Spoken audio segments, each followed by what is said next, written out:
अपने दूसरे मौजू की तरफ चलते हैं। पाकिस्तान और भारत के दरमियान जो दिफाई कशीदगी है वो एक बार फिर सरे फहरिस्त है। बयानात सख्त होते जा रहे हैं और जो आलमी ताकतें हैं वो इस सूरत हाल पर गहरी नज़र भी रखे हुए हैं। भारत के आर्मी चीफ उनकी बात करते हैं। भारत के आर्मी चीफ की जानिब से ऑपरेशन सिंदूर, उन्होंने ये कहा कि 88 घंटे का सिर्फ ट्रेलर था, असल कार्रवाई अभी बाकी है। और इस जैसे जो इश्तियाल अंगेज रिमार्क्स हैं, इससे खित्ते में बेचैनी में इजाफा हो जाता है। जबकि पाकिस्तान के वजीर दिफा ख्वाजा आसिफ ने यह वाज़ेह तौर पर कहा है कि हम भारत पर किसी भी तरह एतमाद नहीं कर सकते और हमें मुकम्मल तौर पर तैयार रहना होगा। जबकि दूसरी जानिब डोनाल्ड ट्रंप ने एक मरतबा फिर पाकिस्तान और भारत की जंग रुकवाने का क्रेडिट अपने नाम कर लिया है। और दूसरी जानिब यह भी हुआ कि दुबई एयर शो में भारतीय पायलट्स पाकिस्तानी पायलट के साथ गुफ्तगू करते और JF-17 थंडर के साथ तस्वीर बनवाते भी हमें दिखाई दी। बिल्कुल बिल्कुल। और ये सिर्फ तस्वीरें नहीं बनी बल्कि जो हमारे पायलट्स हैं उन्होंने उनको चाय की प्याली की ऑफर की, हमें मेहमाननवाजी का पूरा हक अदा किया, लेकिन उन्होंने कहा नहीं हम सिर्फ पानी पियेंगे। उनको शायद पता चल गया था कि आप खुद से बता रही हैं। नहीं हकीकत है, ये हकीकत ऐसा हुआ है। अच्छा जी, अब इसी पर गुफ्तगू करने के लिए हमारे साथ मौजूद है major general retired Zahid Mahmood साहब। जाहिद साहब बेहद शुक्रिया समाज स्पेशल में आपने हमें ज्वाइन किया।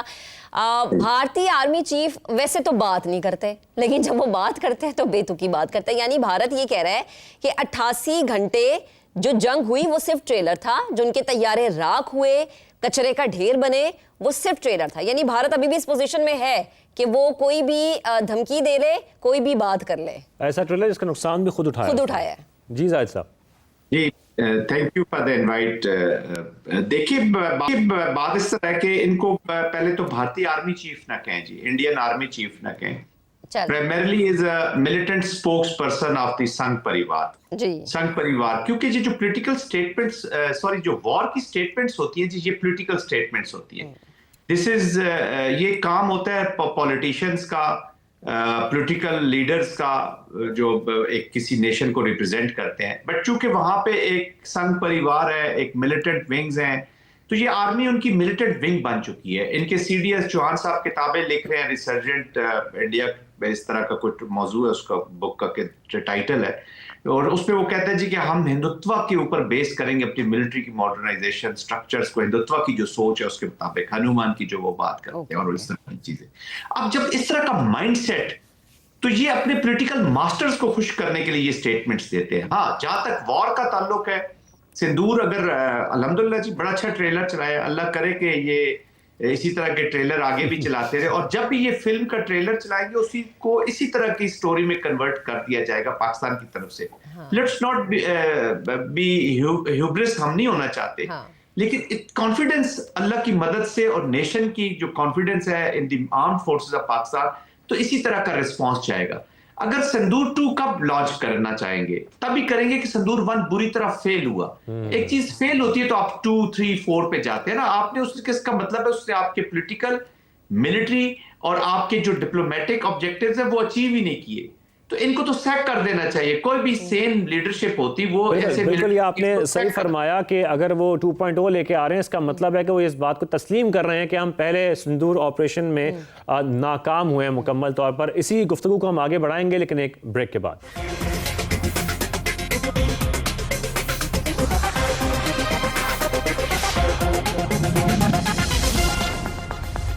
Welcome back. भारत की बात हो रही है और जिस ट्रेलर की वो बात कर रहे हैं उसकी एंडिंग पाकिस्तान पहले भी कर चुका है, मेरे ख्याल में दोबारा भी। मेरा ख्याल क्या है, हमें पता है कि वो दोबारा भी पाकिस्तान की जानिब से ज़बरदस्त उसकी एंडिंग की जाएगी। जाहिद महमूद साहब हमारे साथ मौजूद हैं। जाहिद साहब, फिर हम जब ये बात करें कि जो भारत का नैरेटिव है, एक तो वो हिंदुत्व उनकी पॉलिसी, दूसरी जानिब रियलिटी से ज़्यादा वो पॉलिटिकल ऑप्टिक्स पर बेस होती है उनका जो भी नैरेटिव होता है। और मीडिया को अगर उनके ले लिया जाए तो मीडिया की जो उनकी पूरी सूरत हाल है वो तो पूरी दुनिया के सामने कि कितना उस पर बैठकर झूठ बोला जाता है जिससे पे कोई किसी किस्म के फैक्ट्स होते ही नहीं है। देखिए शाहजेब, हमें ये समझने की जरूरत है कि भारत इस वक्त अपने hegemonic designs through application of extremist ideology of Hindutva हासिल करना चाहता है। वो इस रीजन को एक हिंदुत्व के रंग में रंगना चाहता है, सेफ्रानाइज्ड रीजन चाहता है। उसको परसू करने के लिए उसको फ्रिक्शन की जरूरत है, उसको लड़ाई की जरूरत है। पीसफुल मीन से वो कभी भी अपने हेजमोनिक डिजाइन्स को मुकम्मल नहीं कर सकता। कोई भी मिलिट्री हो, वो डेटरेंस को मेंटेन रखने के लिए, और अगर डेटरेंस लूज हो गया तो उसको रीगेन करने के लिए तो एक्शन में आ सकती है। लेकिन जब हेजमोनिक डिजाइन्स के लिए उनको क्रिएट करनी पड़ती है वॉर, तो ये उसी सिलसिले की एक कड़ी है जी। इनकी जो स्टेटमेंट्स हैं, ये जो संदूर हैं, खुद ही क्राफ्ट करते हैं। अपने 26 लोगों का खून किया, उसी खून की स्याही से इन्होंने स्क्रिप्ट लिखा पहलगाम का, और इनको मुंह की खाना पड़े।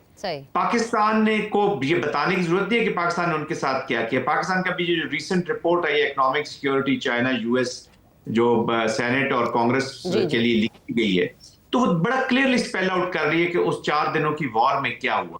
तो इनका ये अच्छा ट्रेलर है। जब भी ये ट्रेलर चलाएंगे तो शुक्र करें कि पूरी मूवी नहीं चली। मूवी के एंड तक अभी तो सिर्फ 8 गिरे थे। बट कहने का मकसद ये है कि कंस्ट्रक्ट जो है ना जी स्टेट का, India Bharat, sorry not India Bharat का, वो बिल्कुल डिस्टर्ब हो चुका है। वॉर की अंडरस्टैंडिंग वो न्यूक्लियर कंट्रीज के दरमियान बिल्कुल नहीं है जी इस वक्त। सही। अच्छा जाहिद साहब, जैसे अभी हमने अपने इंट्रो में भी बात की ना कि इनके जो पायलट्स हैं वो गए हमारे पायलट्स के पास दुबई एयर शो 2025 में, और JF-17 थंडर जो कि हमारी फजाइया की शान है उसकी तारीफ भी की। हमारे पायलट्स ने तो चाय का कहा था, लेकिन शायद वो उन्हें अभिनंदन वाली चाय याद आ गई होगी।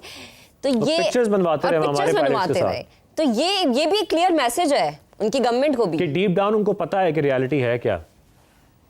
फौज के अंदर जी, और एयरफोर्स हो गई, आर्मी हो गई, नेवी हो गई, जो भी ऑफिसर्स होते हैं या जो लीडर्स होते हैं, वो देर मिलिट्री प्रोफेशनल्स। वो प्रोफेशनलिज्म को रिस्पेक्ट भी करते हैं और प्रोफेशनलिज्म से लर्निंग भी करते हैं। जब इनका जो स्टेचर खत्म किया है और नीचे किया गया है, हम देखिए यूनाइटेड नेशन में हम इंडियन मिलिट्री के साथ काम करते रहे जी। I have worked under an Indian colonel जो मेरा टीम लीडर होता था, और प्रोफेशनल मिलिट्रीज थी। हम मिलिट्री रिस्पेक्ट भी करते हैं एक दूसरे की, करते रहे सारा कुछ एनीवेज। बट इनकी मिलिट्री स्टेचर को नीचे लाने में ये जो हिंदुत्व से भरी हुई, लुथड़ी हुई, ये जो इनकी सेफ्रनाइज पॉलिटिकल टेररिस्ट लीडरशिप है, इससे पूरे हिंदुस्तान को डिसग्रेस कर दिया। आप एक तेजा को ना देखें कि तेजा गिरा है या एक राफेल आपने गिराया। एक्चुअली हिंदुस्तान की पूरी स्टेट इज अपने स्टेचर और सो कॉल्ड जो क्लेम्स थे इनके सेकुलर डेमोक्रेटिक, उससे गिर के जमीन पर आई है। और जमीन पर इंटरनेशनली क्या इमेज बिल्टअप हो रहा है इंडिया का। देखिए कश्मीर में जो किया बेनकाब हो गया, फिर उसके बाद जो वो हमारे साथ करता है कि उनके हाजिर सर्विस ऑफिसर यहाँ पर पकड़े जाते हैं, उस पर भी बेनकाब हो रहा है। जो अपने लोगों के साथ करता है उस पर भी बेनकाब हो रहा है। पूरी दुनिया में तो बेनकाब हो गया, फिर क्या इमेज, क्या इज्जत बाकी रह गई इंडिया की। मैं देखे ना, इस वही मैं कह रहा हूँ कि इनको जब आप पूरी दुनिया में कहीं लैंडिंग ग्राउंड्स नहीं मिले अपनी डिप्लोमेसी, पॉलिटिक्स और वॉर के, तो इन्होंने लैंड कहां किया? काबुल की एक स्ट्रिप के ऊपर उसी हुकूमत के साथ जा बैठे, या वो नहीं लोगों के साथ जा बैठे जिनको 20 से 21 में सिक्योरिटी काउंसिल में उनके अगेंस्ट रेजोल्यूशन लाना चाहते थे।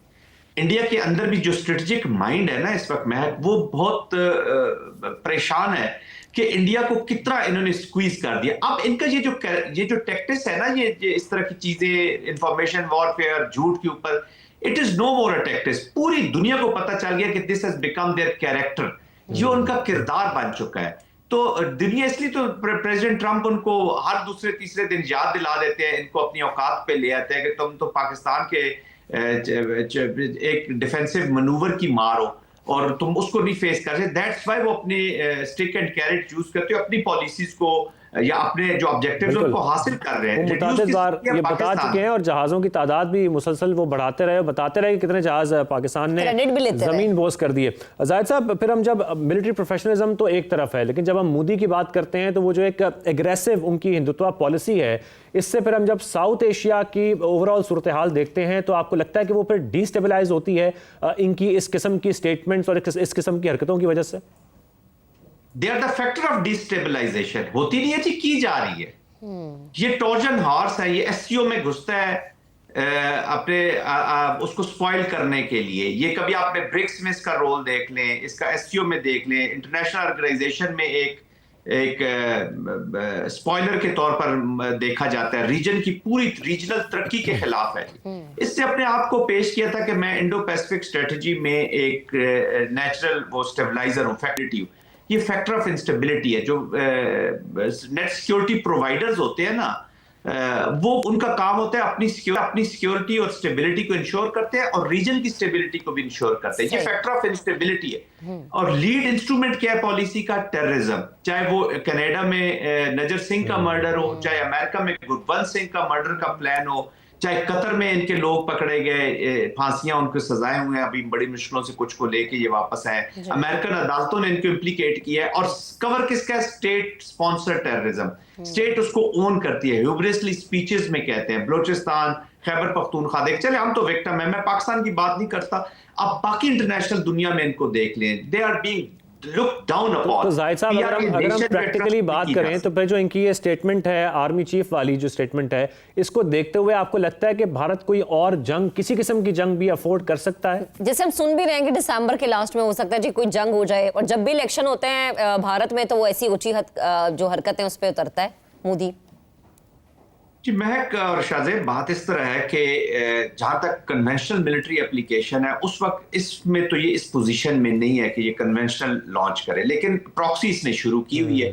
But having said that, control of war वहां के स्ट्रेटेजिक वालों के पास नहीं है, या अंडरस्टैंडिंग ऑफ वॉर वाले लोगों के पास नहीं है।